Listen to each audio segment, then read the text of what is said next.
Hello friends, आज हम बात करने वाले हैं। आज जो हम टॉपिक लेके आए हैं वो मेरा टॉपिक है कार्बन प्रतिरोध। ठीक है।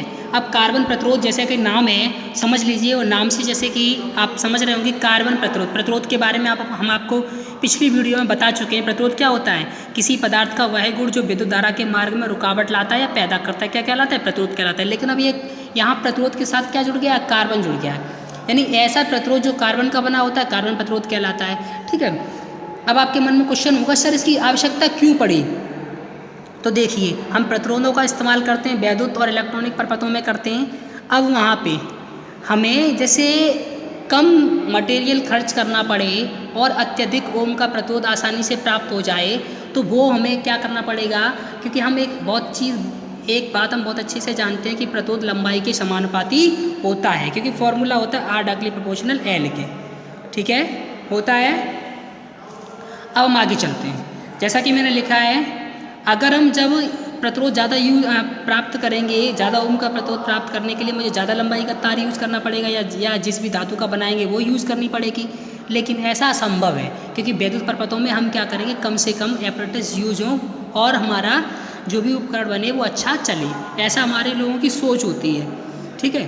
तो हम क्या करेंगे, अब मुझे अति उच्च प्रतिरोध की आवश्यकता पड़ेगी, अत्यधिक ओम के प्रतिरोध की आवश्यकता पड़ेगी, तो वो क्या करेंगे, उसके लिए हमें अत्यधिक लंबाई की धातु यूज़ करनी पड़ेगी। उसके लिए एक कार्बन जो आपकी धातु होती है, इसका विशिष्ट प्रतिरोध 3.5 × 10⁻⁵ ओम मीटर होता है।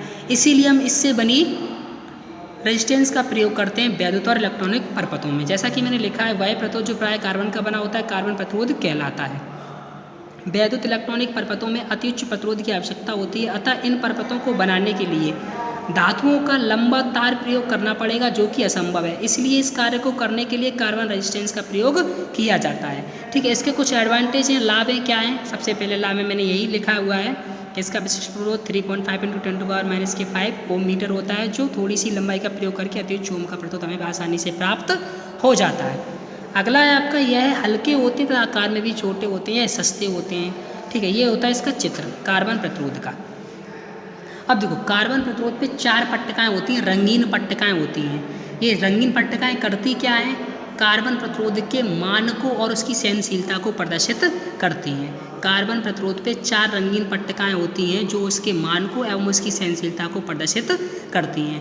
प्रथम 3 पट्टिकाएँ एक साथ होती हैं, चौथी पट्टिका अलग होती है, जो कभी कभार रेयर केस में नहीं हो सकती है और हो भी सकती है। अब इन रंगीन पट्टिकाओं से ही इसकी वैल्यू निकाली जाती है, इसका मान निकाला जाता है। उसके लिए एक कोड होता है, वर्ड कोड। ठीक है। इस वर्ड कोड को याद करने के लिए छोटा सा फॉर्मूला हमने बनाया है, BB Roy great boy very good wife, ये लिखा हुआ है। ठीक है। 3 पट्टिका एक साथ होती हैं, चौथी पट्टिका अलग होती है। अब क्या क्या होता है? BB Roy great boy very good wife, ये कलरों के नाम है, यानी रंगों के नाम है। इन्हें याद करने के लिए, ये मतलब इसे हमें याद करने के लिए अपनी सादा या छोटी सरल भाषा में कह सकते हैं। देखो, ये है इसकी साड़ी, इसकी ये साड़ी है। देखो, मैंने सबसे पहले रंग लिए हैं, पहले कोड लिखा है BB Roy great boy very good wife. ये लिखा हुआ है SGN। S का मतलब होता है सिल्वर यानी चांदी, G का मतलब गोल्डन यानी सुनहरी, N का मतलब होता है नो लाइन। ये केवल और केवल चौथी पट्टिका में काम करेंगे। किस में काम करेंगे? चौथी पट्टिका में। ये चौथी पट्टिका दर्शाती है केवल और केवल कार्बन प्रतिरोध की सहनशीलता को, प्रथम 3 दर्शाती है उसके मान को। A व B पट्टिकाओं की प्रति, C पट्टिका की प्रति, D पट्टिका की प्रति। ये के लिए 0 1 2 3 9 तक चलेंगे। इसी प्रकार 10 की घातों में लेंगे, 10 की पावर 0 का वैल्यू होता है, कितना होता है आपका? 1 होता है। ठीक है।